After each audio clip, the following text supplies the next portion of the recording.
1 year before Humphrey Bogart turned in his Oscar-winning performance in The African Queen, he did one of the most underrated and kind of obscure films about films. It is called In a Lonely Place from 1950. It is it's an awesome film. It is one of those film noir flicks that it's mind blowing, really. Humphrey Bogart, who is really well associated with the whole film noir genre, there was really no question that he was tailor made for this film.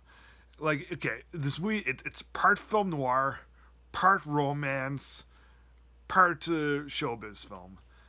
Combine all that stuff, and you get what could have been a masterpiece.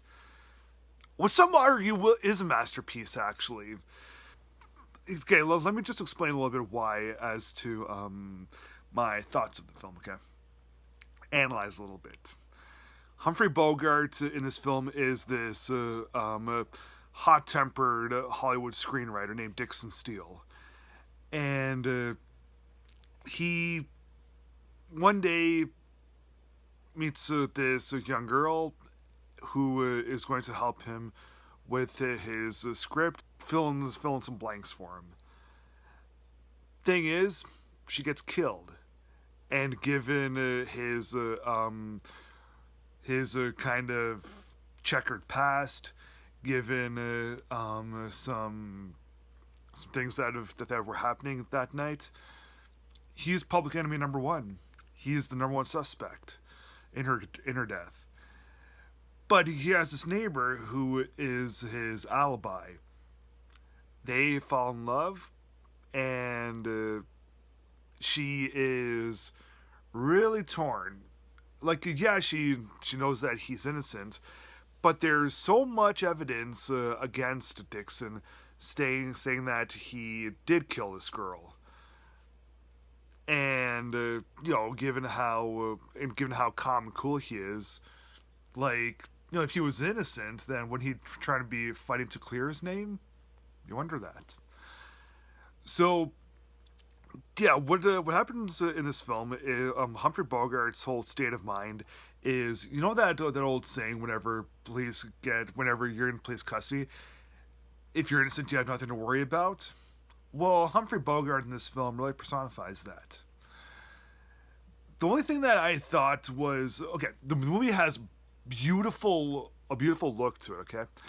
The way that the shapes and the patterns, the visual patterns of everything, the lines, the circles, just all the patterns of the film, the mise en scène is breathtaking.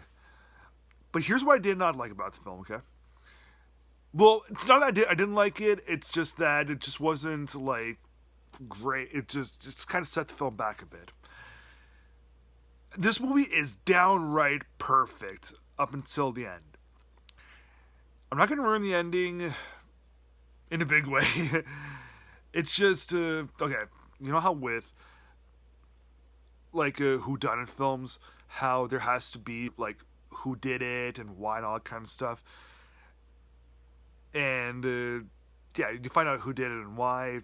Well, in the case of In a Lonely Place, we don't really know who. Well, I mean, when we find out who did it, it's the why part that kind of had me thinking, okay, why?